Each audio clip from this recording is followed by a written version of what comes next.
श्रीमद् भागवतम स्कंद द्वितीय अध्याय पंचम समस्त कारणों के कारण श्लोक संख्या 9 शब्दार्थ अनुवाद तात्पर्य इस डिवाइन ग्रेस एसी भक्ति वेदांत स्वामी प्रभुपाद के द्वारा ब्रह्मोवाचा सम्यक कारुणिकस्येदं वत्सते विचिकित्सितं यदहं चोदितः सौम्य भगवद्वीर्य दर्शने।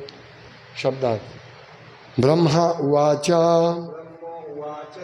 ब्रह्मा जी ने कहा सम्यक ठीक ढंग से कारुणिकस्य तुम्हारा जो अत्यंत दयालु हो इदम यह वत्स मेरे बच्चे ते तुम्हारी विचिकित्सितम जिज्ञासा यत जिससे अहम मैं चोदितः प्रेरित सौम्य हे भद्र भगवत भगवान का वीर्य पराक्रम के दर्शने संबंध में विषयक।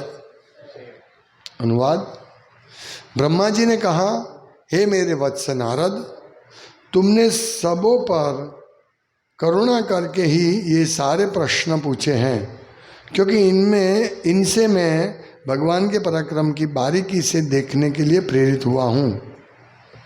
तात्पर्य नारद जी द्वारा प्रश्न पूछे जाने पर ब्रह्मा जी ने उनको बधाई दी, क्योंकि जब भी भक्तों से भगवान के विषय में प्रश्न पूछे जाते हैं तो वे अत्यंत प्रफुल्लित हो उठते हैं। यह भगवान के शुद्ध भक्त का लक्षण है। भगवान के दिव्य कार्यकलापों से संबंधित ऐसी वार्ताओं से वह वायुमंडल शुद्ध हो जाता है जिसमें ये वार्ताएं होती हैं, और ऐसे प्रश्नों का उत्तर देते समय भक्तगण जीवंत हो उठते हैं। यह प्रश्नकर्ता तथा उत्तरदाता दोनों को ही शुद्ध करने वाला है। शुद्ध भक्त केवल भगवान के विषय में प्रत्येक वस्तु जानकर तुष्ट नहीं होते हैं, अपितु वे इस जानकारी को अन्यों तक प्रसारित करने के लिए उत्सुक रहते हैं, क्योंकि वे यह देखना चाहते हैं कि भगवान का यश प्रत्येक व्यक्ति को ज्ञात हो। अतएव जब उन्हें ऐसा अवसर प्रदान किया जाता है तब वे अत्यंत प्रसन्नता का अनुभव करते हैं। धर्मोपदेश कार्यों का यही मूल सिद्धांत है। ओम ज्ञानतिमिरान्धस्य ज्ञानंजनशलाकया चक्षुरुन्मीलितं येन तस्मै श्री गुरुवे नमः। श्री चैतन्य मनोभीष्टं स्थापितं येन भूतले स्वयं रूपकदामयं ददाति स्वपदान्तिकं। वन्देऽहं श्रीगुरु श्रीयुतपदकमलं श्रीगुरुन् वैष्णवांश्च श्रीरूपं साग्रजातं सहगण रघुनाथान्वितं तं सजीवं साद्वैतं सावधूतं परिजनसहितं कृष्ण चैतन्यदेवं श्रीराधा कृष्णपादान् सहगण ललिता श्री विशाखान्वितांश्च। हे कृष्ण करुणा सिंधु दीनबंधो जगतपते गोपेश गोपिका कांत राधा कांत नमोस्तुते। तप्त कांचन गौरांगी राधे वृंदावनेश्वरी वृषभानुसुते देवी प्रणमामि हरिप्रिये। वाञ्छाकल्पतरुभ्यश्च कृपा सिन्धुभ्येव च पतितानां पावनेभ्यो वैष्णवेभ्यो नमो नमः। श्री कृष्ण चैतन्य प्रभु नित्यानंद श्री अद्वैत गदाधर शिवासादि गौर भक्त वृंद। हरे कृष्ण कृष्ण कृष्ण हरे हरे, हरे राम राम राम हरे हरे। हरे कृष्ण। नारद मुनि ने ब्रह्मा जी को प्रश्न पूछे विश्व के सर्जन के बारे में, और बहुत सारे प्रश्न पूछे, और कल के श्लोक में ये भी बता दिया कि आप जो भी सब कुछ जानते हैं, और मैंने जितने भी प्रश्न किए सारे प्रश्न किए उनको बताइए, जो आप बताना चाहते बताइए। इस प्रश्न पूछने से, नारद जी के प्रश्न पूछने से ब्रह्मा जी प्रसन्न हो गए। क्यों? ये बात इस प्रभुपाद तात्पर्य में बताते हैं। 3 बात हमें इसमें से ग्रहण करनी है इस श्लोक से। पहली बात ये है कि जब ऐसे प्रश्न पूछने चाहिए, पहले प्रश्न पूछने चाहिए, और ये प्रश्न भगवान के बारे में होते हैं, इसलिए जिसको प्रश्न पूछते हैं वो खुश होता है, प्रसन्न होता है, और वो इस अवसर देने की वजह से जो प्रश्न पूछते हैं उसको आभार प्रकट करते हैं। देखिए, खुश हो जाते हैं और आभार प्रकट करते हैं। ये पहली बात। दूसरी बात, ये ऐसे प्रश्न उत्तर से क्या होता है, क्या फायदा होता है, ये चर्चा की गई है प्रभुपाद ने। और तीसरा है, भक्त उत्सुक रहता है कि भगवान की ऐसी बात आए, हाँ, ताकि हम इसकी चर्चा कर सकें। ये 3 बात है इसमें। तो हमने पहला जो बात है कि ऐसे प्रश्न पूछने चाहिए, तो इसकी विस्तृत चर्चा आगे कर दी है। ऐसे प्रश्न किस भाव से पूछने चाहिए, और कैसे प्रश्न होने चाहिए भी महत्वपूर्ण है। हाँ, ये हमने आगे बहुत अच्छी तरह चर्चा की है। तो यहाँ भक्त प्रफुल्लित हो उठते हैं, ऐसे प्रश्न सुनते हैं और इसका उत्तर देने के लिए। यहाँ नारद जी शिष्य के रूप में उनके पुत्र हैं, और ब्रह्मा जी उनके गुरु है और उनके पिता भी हैं। तो वो नारद जी को कहते हैं कि वत्सते विचिकित्सितम यानी जिज्ञासु। हाँ, और वत्स कैसा वत्स है, कारुणिकस्येदम, आपको अत्यंत दयालु हो है वत्स। कारुणिकस्यद वत्स ते विचिकित्सितम, आपकी जिज्ञासा जो है सम्यक योग्य है, ठीक ढंग से आपने जिज्ञासा की है। बहुत अच्छी जिज्ञासा आपने की। ये बधाई दे रहे हैं उनको। क्यों? यदहम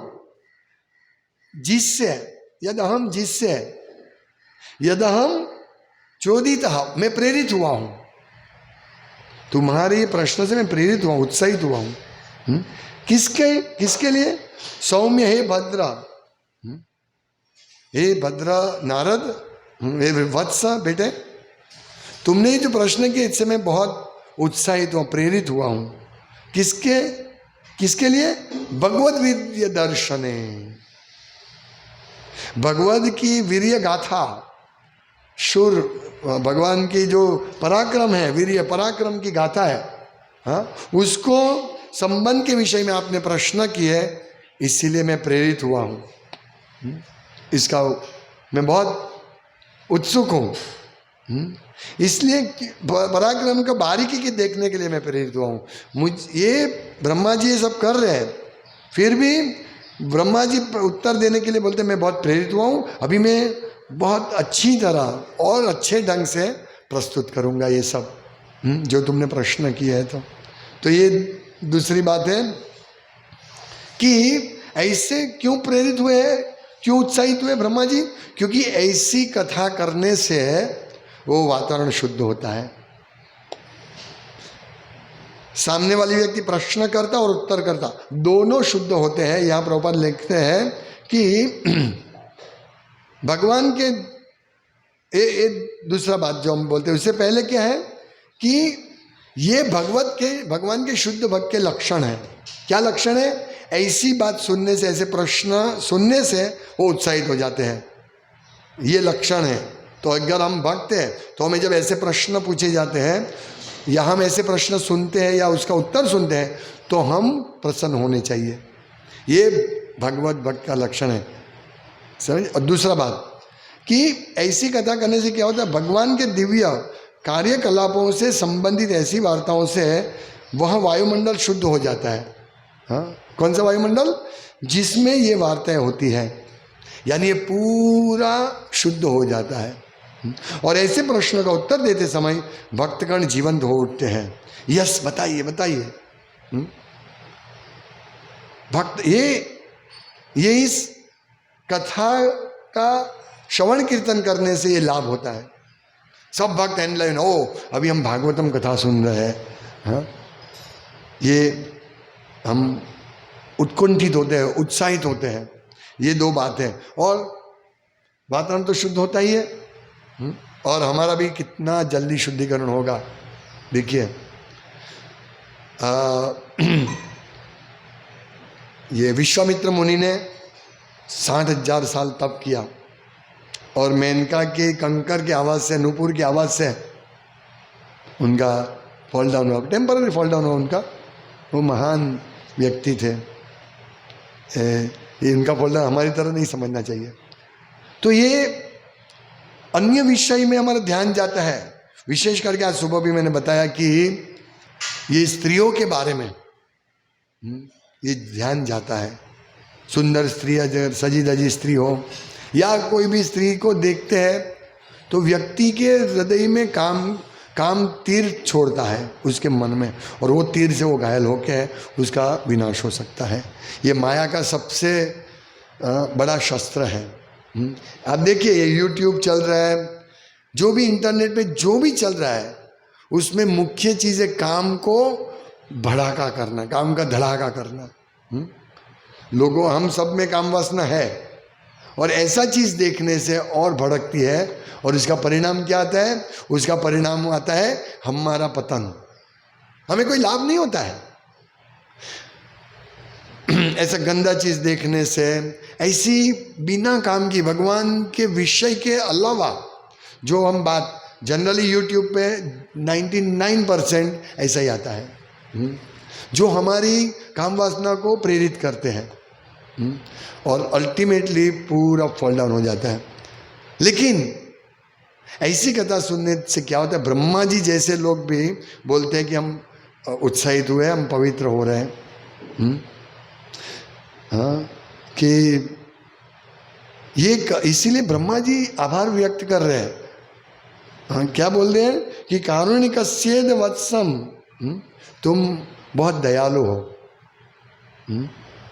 इदम, मेरे बच्चे तुम बहुत दयालु हो। और यहाँ इस अनुवाद में कहते हैं तुमने सबों पर करुणा करके, और उसमें प्रभुपाद का ब्रैकेट में लिखते तुमने मुझ सहित, मतलब मेरे सहित, ब्रह्मा जी कहते मेरे सहित सबके ऊपर करुणा करके ये सारे प्रश्न पूछे हैं।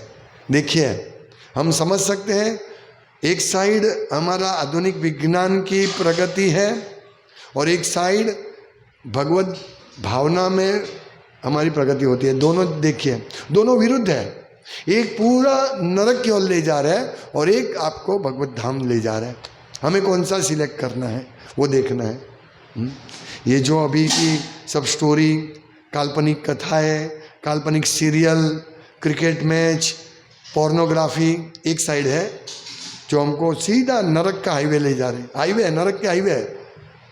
हाँ, नरक का सेद त्रिविधम द्वारम, काम क्रोध लोभ, काम क्रोध तथा लोभ। ये काम क्रोध और लोभ, ये नरक के 3 द्वार हैं। और ये हमको ऐसी वार्ता, ऐसी कथा है, हमको सीधा नरक क्यों ले जाएंगे, हमको रोकेंगे नहीं। देखो हम भगवान का भागवतम सुनेंगे, ये सब सुनेंगे तो बहुत अंतराय आते हैं उसमें।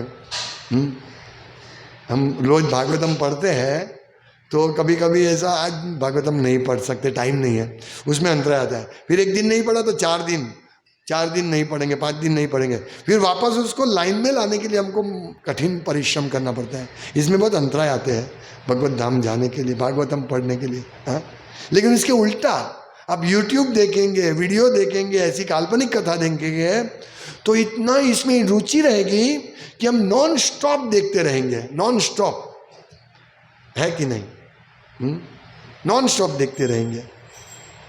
तो नरक जाने के लिए हम नॉन स्टॉप तैयार है, और भगवत धाम जाने के लिए कितने नहीं, आज हम नहीं पढ़ेंगे, आज हम मंगला आरती नहीं करेंगे, आज हम रीडिंग नहीं करेंगे, आज माला जैसे जैसे पढ़ता देंगे। हमें कितना अंतर आता है। देखिए दोनों चीज़ें, जो एक चीज़ हमारा श्रेय है लंबे काल के लिए, वो हमारा शुभेच्छक है, लाभप्रद है हमारे लिए, और ये प्रिय यानी छोटे समय के लिए हम देखेंगे उतना हमको आनंद आएगा। जैसे हम बंद कर देंगे हमारा आनंद चला जाएगा, क्योंकि चिंता बढ़ जाएगी। ऐसा देखने से, वो गंदा पिक्चर हो, पोर्नोग्राफी हो या कोई अच्छी सीरियल हो, कुछ भी हो, देखने से हमारे दिमाग में कचरा भर जाता है पूरा। चाहे वो हमको कुछ उपदेश दे, अच्छे आदमी का बनने का उपदेश दे, या कोई भी है, वो हमारा कचरा डालता है। इसीलिए यहाँ क्या भगवत विषय चर्चा होनी चाहिए, वो हमें भगवत धाम ले जाएंगे। नहीं तो ऐसी चर्चा से पूरा वातावरण दूषित होता है, और ये दूषित वातावरण में हमारी हालत क्या होती है सोचिए।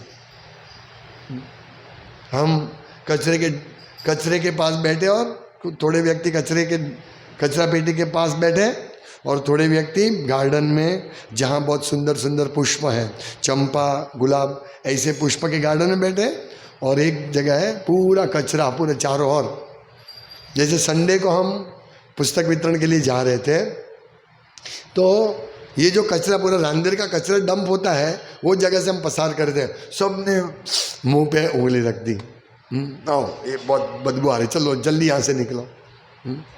तो ऐसा है ये भौतिक जगत में, ये सब चीज़, ये जो हमें विज्ञापन, ये जाहिरात होती है, ये जाहिरात काम को भड़काने वाली है, और काम सबसे मतलब इस जगत में हमको बांधने वाला है, और ये काम की वजह से हम जन्म मृत्यु के चक्कर में पड़े रहेंगे।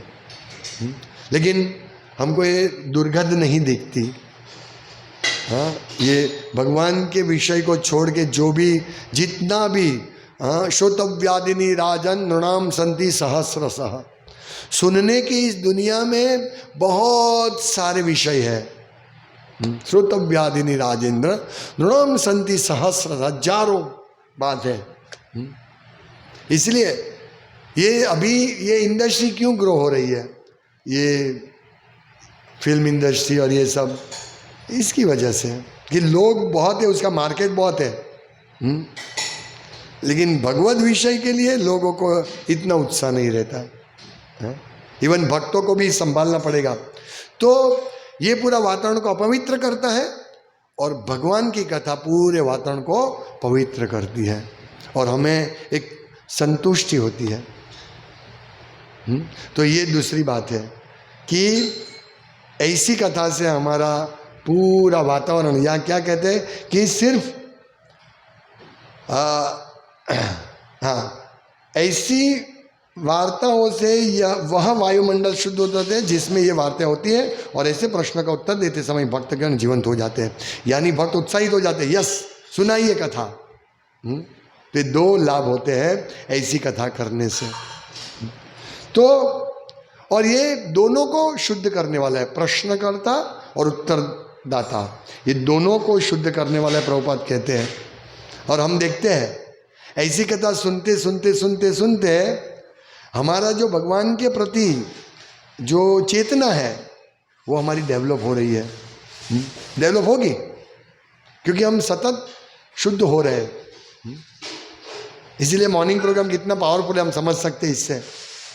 फिर भी ये मॉर्निंग प्रोग्राम करने के बाद भी माया का अटैक होता है, लेकिन वो अटैक ढीला पड़ जाता है। तो एक भक्त का, एक व्यक्ति का फोन है, आता रहता है, बोला प्रभु अभी मैं 1 महीने से जल्दी नहीं उठ पाता हूँ। वो हमारे ग्रुप का नहीं है, बाहर का है व्यक्ति। बोला प्रभु मुझे कुछ ऐसी उपाय बताओ ना कि मैं जल्दी उठ सकूँ, अभी मैं उठ नहीं सकता हूँ और मुझे चिंता रहती है, हाँ मेरा क्या होगा, ये सब चिंता रहती है। तो मैंने उनको एक ही बात बोला कि आप भक्तों के संग में रहो, भक्तों के संग में रहो तो ही उत्साह आएगा, नहीं तो उत्साह नहीं आएगा। और भक्तों के संग में रहने से हमें आश्वासन मिलता है कि चिंता में मुक्ति मिलती है। नहीं तो भक्तों के संग में नहीं रहेंगे, अभी मेरा क्या होगा, अभी कल का खाना मैं कैसे लाऊंगा, मेरी जॉब अच्छी नहीं है, छूट गई है। हाँ, उसने मुझे ये बताया कि मैं दोपहर के बाद जॉब करने जाता हूँ, अभी मुझे सुबह की जॉब भी चाहिए। हाँ, मैं बोला ठीक है, आप सुबह भी फ्री हो ना तो भक्तों के संग में आओ हमारे सेंटर पे, आप ये कथा सुनो, भक्तों का संग करो, हरे कृष्ण जप करो, तो आपका परम कल्याण होगा, आपकी ये चिंता निकल जाएगी। ऐसा हमने बताया, लेकिन वो ग्रहण तुरंत नहीं करेंगे, उनको विश्वास नहीं होता है। हमें क्यों विश्वास होता है? क्योंकि हम इसका अनुभव कर रहे हैं। कि यस ऐसा मॉर्निंग प्रोग्राम करने से हमें बहुत बड़ा लाभ होगा। जैसे महाचंद्र प्रभु काफ़ी व्यस्त है, आप सब लोग व्यस्त हैं, राधे श्याम प्रभु भी व्यस्त है पूरा दिन, लेकिन जब हम यहाँ समय निकालते हैं, इतना समय सुबह से लेकर 9 बजे तक का समय, 9 साढ़े 9 बजे तक का समय निकालते हैं, तो हमारे जो भौतिक कार्य है जो हमें करना आवश्यक है उस पर कोई असर नहीं होती है, बल्कि भगवान और व्यवस्था करते हैं ताकि हमारा जो हम इस पे ज़्यादा ध्यान देते थे तो उससे जो आमदनी होती है उससे ज़्यादा आमदनी भगवान करवा देते हैं या कोई ऐसा रास्ता दिखा देते हैं ताकि भक्त निश्चिंत हो सकता है। भगवान देखते हैं पहले कि नहीं ये इतने टाइम से मेरी सेवा कर रहा है तो चलो मैं उसको दूंगा, भगवान प्रेम से देते हैं। हाँ, तो ये दूसरा लाभ है, प्रवचन करता, सुना, श्रवण करने वाले, पूरा वातावरण तीनों शुद्ध होता है। ये दूसरा।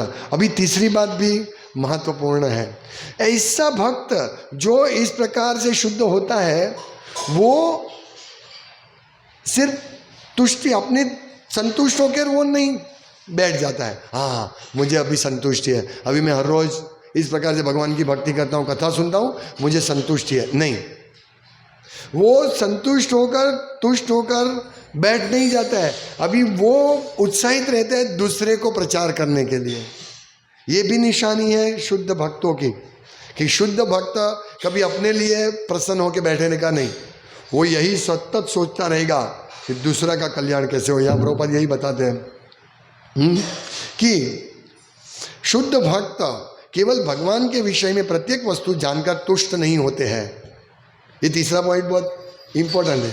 यानी हम चलो अभी हम भक्ति करेंगे, अकेले बैठ के भक्ति करेंगे, अभी हम तो ऑलवेज प्रतिदिन मंगला आरती ये सब करते हैं, हाँ अभी हम अच्छे हो गए, लेकिन यदि हम तुष्ट हो गए तो समझना चाहिए कि हम शुद्ध भक्त के लेवल पर नहीं है। तो क्या कहते हैं प्रभु जी, वो सिर्फ ऐसा करके तुष्ट नहीं होते हैं, अपितु वे इस जानकारी को अन्यों तक प्रसारित करने के लिए उत्सुक रहते हैं। चलो मुझे जो मैसेज मिला मैं सबको दूं, वो उत्सुक रहते हैं प्रचार करने के लिए, क्योंकि वे यह देखना चाहते हैं कि भगवान का यश प्रत्येक व्यक्ति को ज्ञात हो। ये शुद्ध भक्त का लक्षण है कि मैं जान गया, अभी मैं इसका प्रचार करूं। हाँ, और प्रभुपाद कहते हैं अतएव जब उन्हें ऐसा अवसर दिया जाता है, प्रदान किया जाता है, तब वे अत्यंत प्रसन्नता का अनुभव करते हैं।